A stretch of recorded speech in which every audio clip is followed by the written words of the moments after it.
Palavra fiel e verdadeira, com o pastor Gleidstone Rothschild.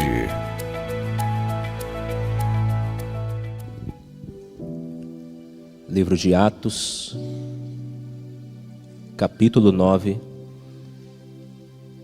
do 1 ao 6, nos diz assim: E Saulo, respirando ainda ameaças e mortes contra os discípulos do Senhor, dirigiu-se ao sumo sacerdote e pediu-lhe cartas para Damasco, para as sinagogas, a fim de que, se encontrasse alguns daquela seita, quer homens, quer mulheres, os conduzisse presos a Jerusalém. E indo no caminho, aconteceu que, chegando perto de Damasco, subitamente o cercou um resplendor de luz do céu. E caindo em terra, ouviu uma voz que lhe dizia: Saulo, Saulo, por que me persegues? E ele disse: Quem és, Senhor? E disse o Senhor: Eu sou Jesus, a quem tu persegues. Duro é para ti recalcitrar contra os aguilhões. E ele, tremendo e atônito, disse: Senhor, que queres que faça? E disse-lhe o Senhor: Levanta-te e entra na cidade, e lá te será dito o que te convém fazer. Meus irmãos, diante deste texto, eu quero nessa noite fazer a exposição da palavra de Deus, na mensagem que tem o seguinte título: Os frutos de um verdadeiro encontro com Cristo. Os frutos de um verdadeiro encontro com Cristo. A conversão de Paulo é um marco na história do cristianismo. Paulo era um homem ferrenho, perseguidor da igreja do Cordeiro. Aqui, neste momento em que este texto foi registrado, em que aconteceu este fato, ele era um jovem, pois vemos no texto anterior, na morte de Estevão, que as vestes de Estevão foram jogadas aos pés de um jovem chamado Saulo. Ele era um jovem, perseguia a igreja do Cordeiro. Mas aqui, no caminho de Damasco, quando ele tinha ordens, ele tinha liberação para prender os crentes, para açoitá-los, cheio de furor, pois a Bíblia nos fala que ele respirava ameaças e mortes. Ele estava pronto. Ele não só ameaçava, mas ele estava pronto para matar. Ele estava pronto para tirar a vida daqueles que serviam a Cristo. Mas foi aqui no caminho de Damasco que Jesus encontrou a Paulo. É claro que o termo Jesus encontrou é um termo para simplificar o entendimento humano, pois de Jesus ninguém se esconde. Jesus vê todas as coisas. Jesus enxerga tudo e a todos. Ainda antes de qualquer coisa existir, ele já conhece todas as coisas. Mas Jesus resgatou Paulo aqui. Ele teve um encontro verdadeiro com Cristo. Paulo, que tinha suas convicções, estava indo para cima da igreja com veemência, lutando por algo que ele acreditava ser correto.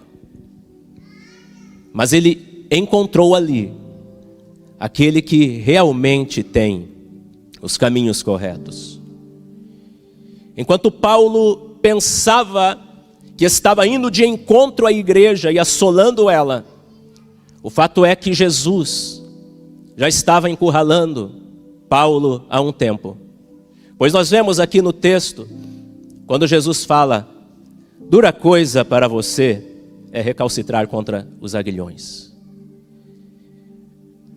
Todas as vezes que Paulo entrava em uma sinagoga, Todas as vezes que ele acabava com um culto, até mesmo quando Estevão foi morto, ele tinha que ouvir, nem que fosse um pouco da pregação do Evangelho.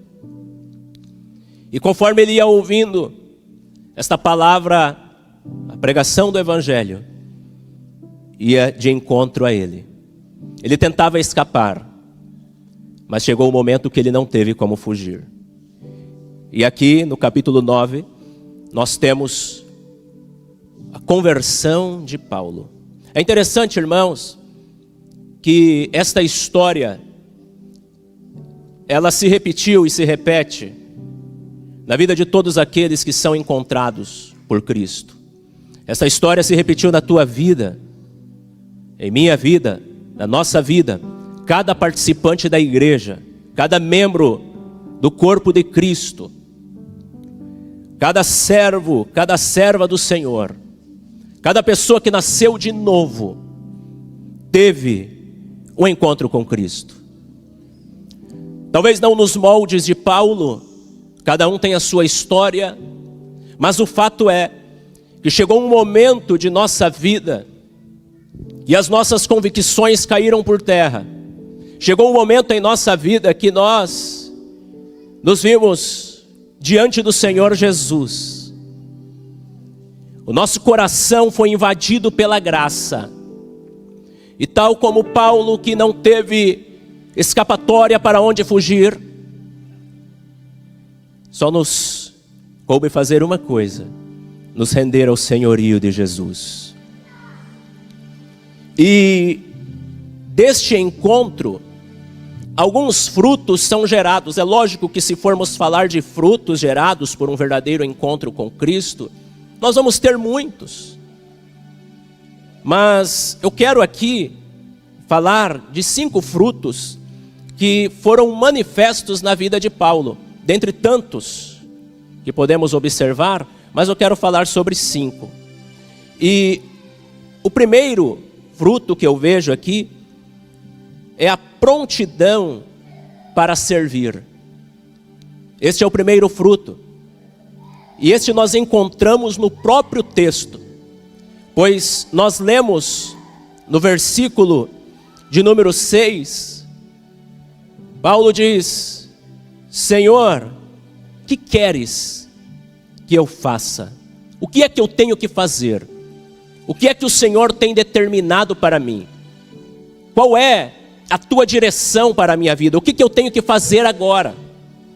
Nós vemos este homem que até então tinha suas convicções, mas agora está se submetendo ao senhorio de Cristo. Ele está pronto para servir. Porque todo aquele que tem um encontro verdadeiro com Jesus, ele terá prontidão para servir. O Salmo de número 100 diz: servir ao Senhor com alegria. O profeta Isaías, no capítulo de número 6, ao qual nós conhecemos muito bem a passagem, quando ele tem a visão da glória, ele fica atônito com tudo aquilo. Ele reconhece as suas misérias, dizendo: eu vou morrer aqui, pois eu sou um homem que habito no meio de um povo de lábios impuros, e os meus lábios são impuros. E então os seus lábios são purificados. E após seus lábios serem purificados, ele ouve uma pergunta. O Senhor conversando, a Trindade conversando entre si, e a pergunta é: a quem enviarei? Quem há de ir por nós? Isaías de imediato diz: eis-me aqui, envia-me a mim. Prontidão para servir. Todo aquele que tem um verdadeiro encontro com Jesus, ele está pronto para servir ao seu Senhor. Isso nós vemos na vida de Paulo. Isso nós vemos na vida de Isaías. Isso nós vemos na vida de todos os servos do Senhor que tiveram um verdadeiro encontro com o Senhor. Prontidão para servir.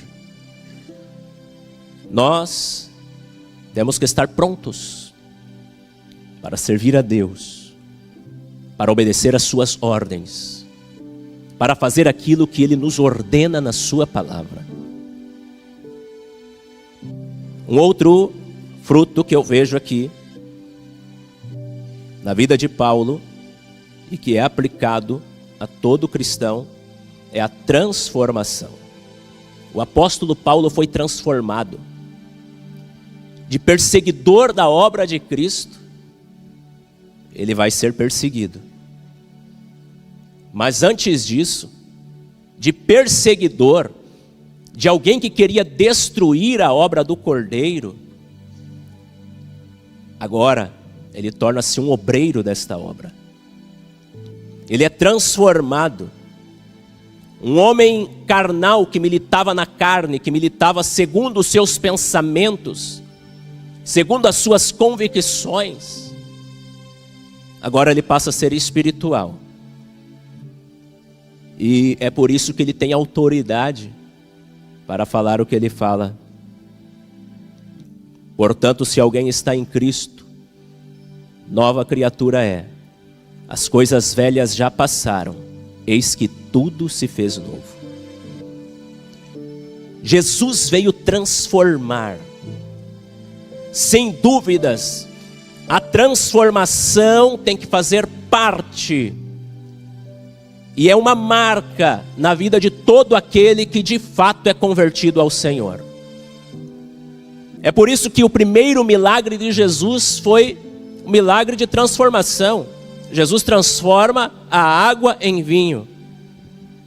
Porque a transformação é uma marca de Cristo. Aquele que tem um verdadeiro encontro com Ele é transformado.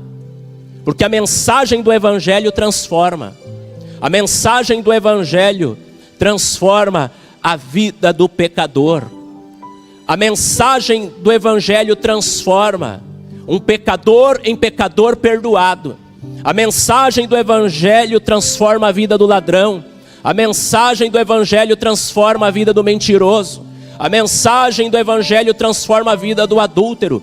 Por quê? Porque o Evangelho de Cristo é o poder de Deus para a transformação de todo aquele que crê. Conforme está escrito em Romanos, capítulo 1, versículo de número 16. E Paulo tinha essa convicção. Este homem foi transformado de um modo que ele passa a viver inteiramente para Cristo. A mensagem do Evangelho faz isso, Jesus faz isso. Jesus transforma a vida daqueles que têm um encontro com Ele. Conversão é isso. Evangelho que não traz transformação não é evangelho. Pessoas que pregam uma palavra que não visa transformar a vida daquele que ouve, está pregando um falso evangelho. E tais devem ser considerados malditos, conforme diz Gálatas 1:8. Se alguém anunciar um outro evangelho que não seja o de Cristo, que seja anátema. Porque a mensagem do evangelho traz transformação. Onde Jesus chega, vidas são transformadas. O terceiro fruto que eu vejo na vida de Paulo, e que está presente na vida de todo cristão, é olhar sempre adiante. Olhar sempre adiante, ou seja, sempre para frente, sempre para o que vem depois, nunca para o momento. Em Filipenses 4, versículo 13, a parte B e o 14 diz assim: mas uma coisa faço, e é que, esquecendo-me das coisas que atrás ficam e avançando para as que estão diante de mim, prossigo para o alvo, pelo prêmio da soberana vocação de Deus em Cristo Jesus. Nós temos aqui o relato deste homem, e ele expondo o seu modo de agir para a igreja de Filipos. Ele está falando: olha, eu faço isso, eu não fico parado, eu não fico olhando para aquilo que ficou para trás, não faço isso. Por quê? Porque viver do passado, ficar olhando para o passado é um grande veneno. Pois quem vive do passado não progride. Quem vive do passado, principalmente traumas, coisas ruins, atitudes ruins, ações ruins, momentos difíceis. Quem fica olhando para o passado trágico, não vive o presente e não tem perspectiva de futuro. Mas aqui nós temos um homem que olhava sempre adiante.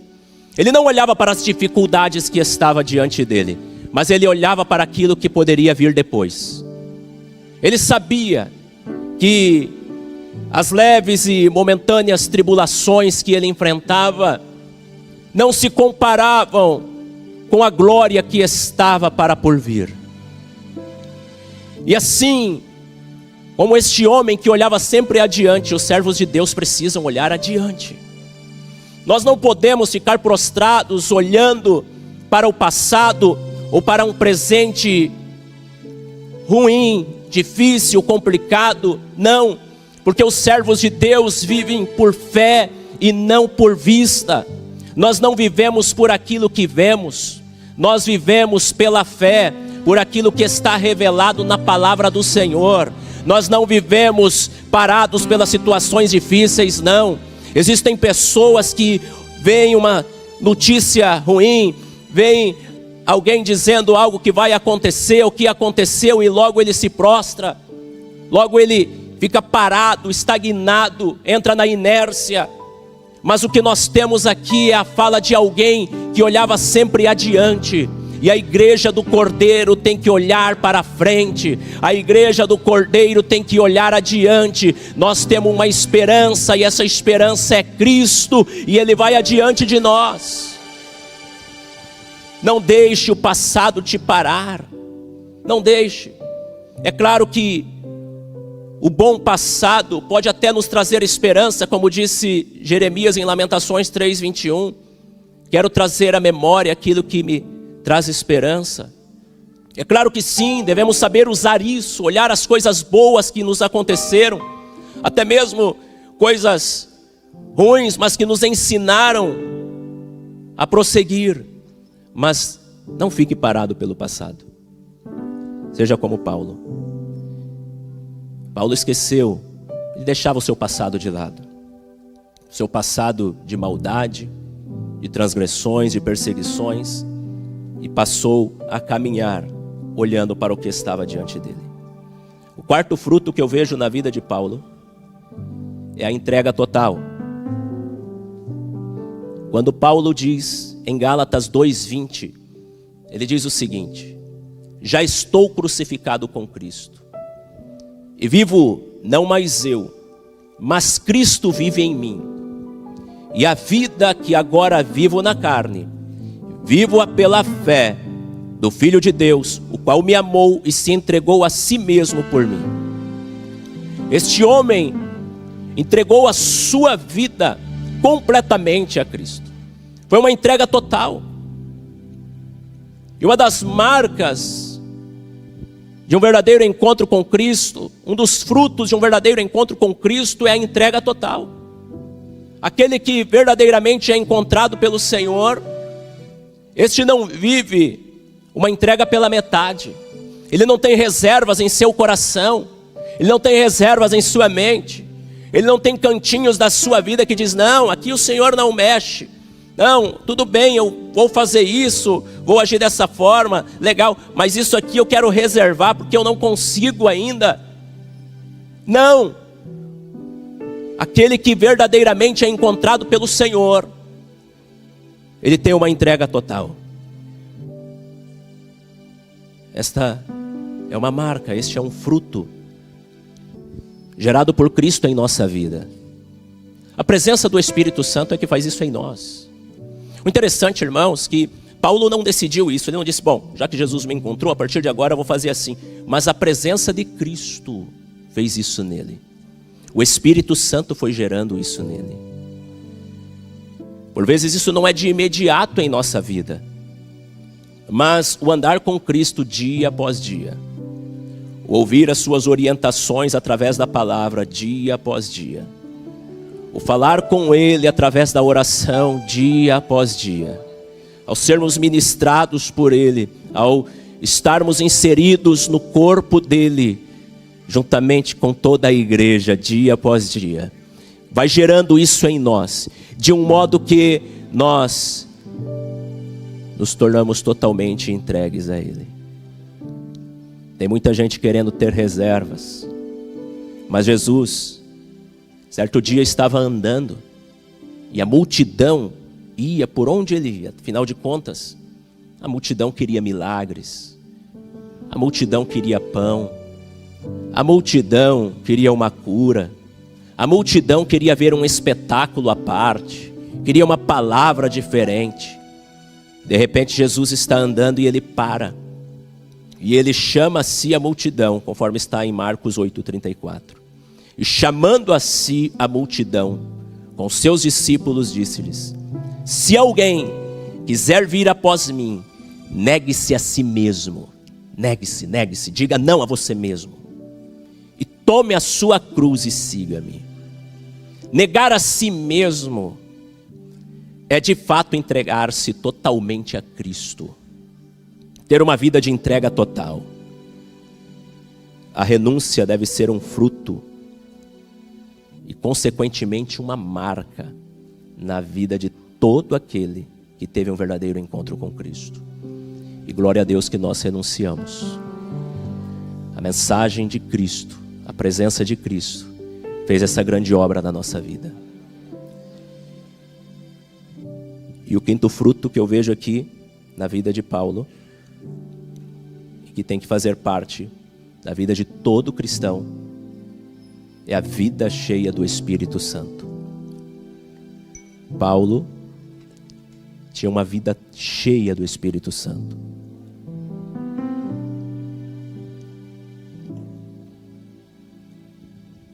E todos nós temos que ter uma vida cheia do Espírito Santo. Em 1 Coríntios capítulo 2, versículos 4 e 5, ele escreve àquela igreja da seguinte forma: a minha palavra e a minha pregação não consistiram em palavras persuasivas de sabedoria humana, mas em demonstração de espírito e de poder, para que a vossa fé não se apoiasse na sabedoria dos homens, mas no poder de Deus. Ele era um homem cheio do Espírito Santo.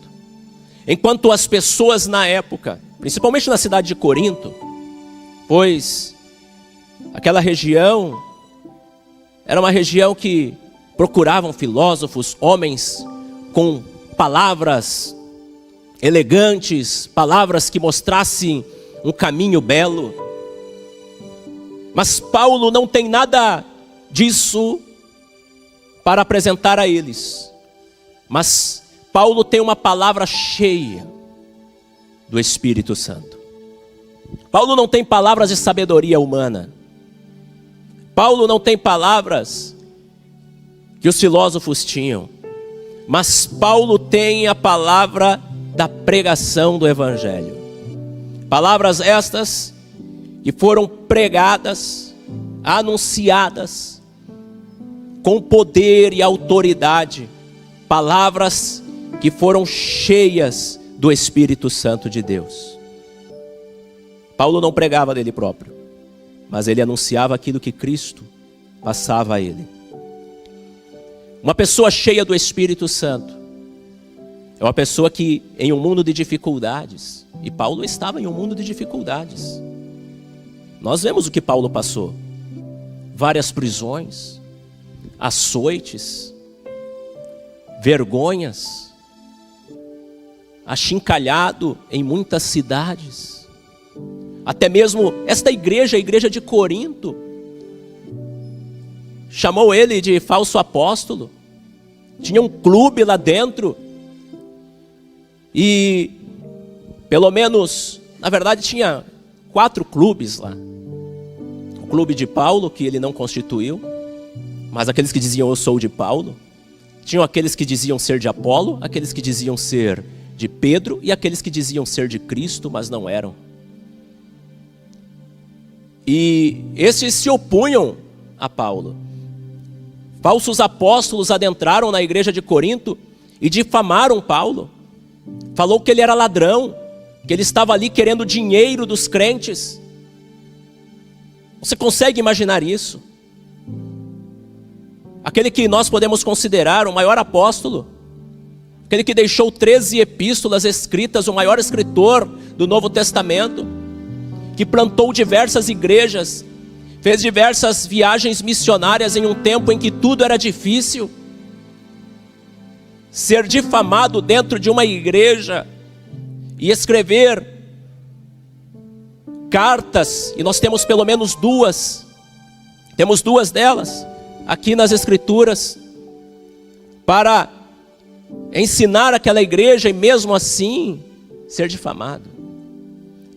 Mas este homem nunca desistiu, porque a vida dele era uma vida cheia do Espírito Santo. E em meio às dificuldades nós só não desistiremos se tivermos uma vida cheia do Espírito Santo. E esta é uma das marcas, é um dos frutos daquele que tem um verdadeiro encontro com Cristo.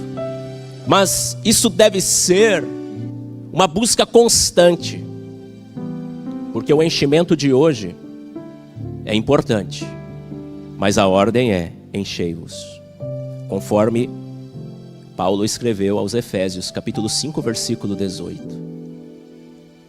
Não embriaguei-vos com o vinho em que há dissolução, mas enchei-vos do Espírito.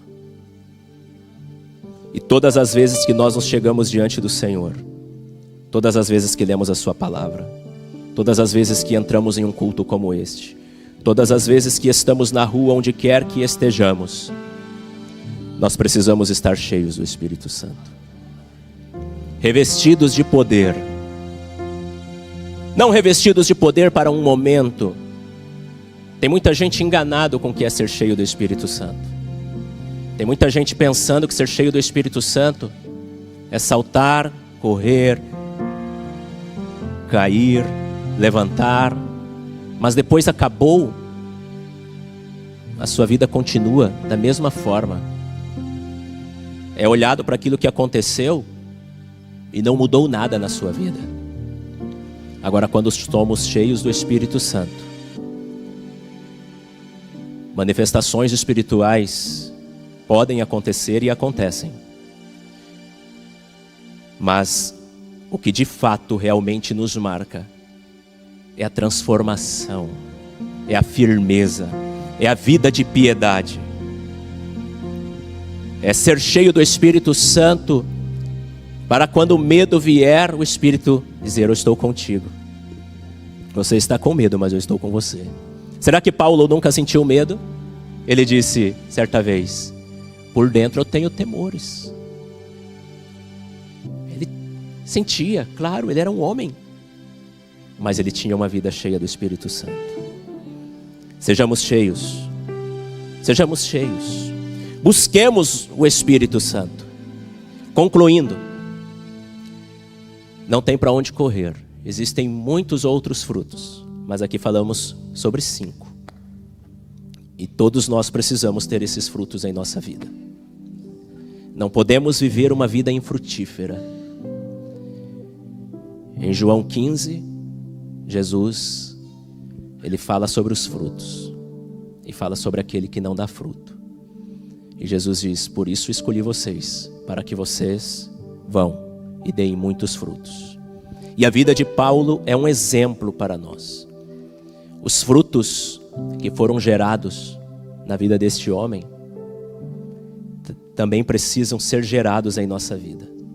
É claro que o que ele fez, muito do que ele fez nós não iremos fazer. Ele escreveu livros canônicos, o cânon está fechado. Todavia nós usufruímos daquilo que Deus usou ele, da obra que Deus constituiu através da vida dele. Mas nós devemos levar adiante isso, esta palavra, esta mensagem, uma vida de piedade, uma vida de testemunhos. Afinal de contas, o próprio Paulo disse em 1 Coríntios, capítulo 11, versículo 1: sede meus imitadores, como também eu sou de Cristo. Que todos nós venhamos manifestar esses frutos em nossa vida. Quem pode dizer amém, diga amém. Deus os abençoe, e eu agradeço a Deus por por esta rica oportunidade.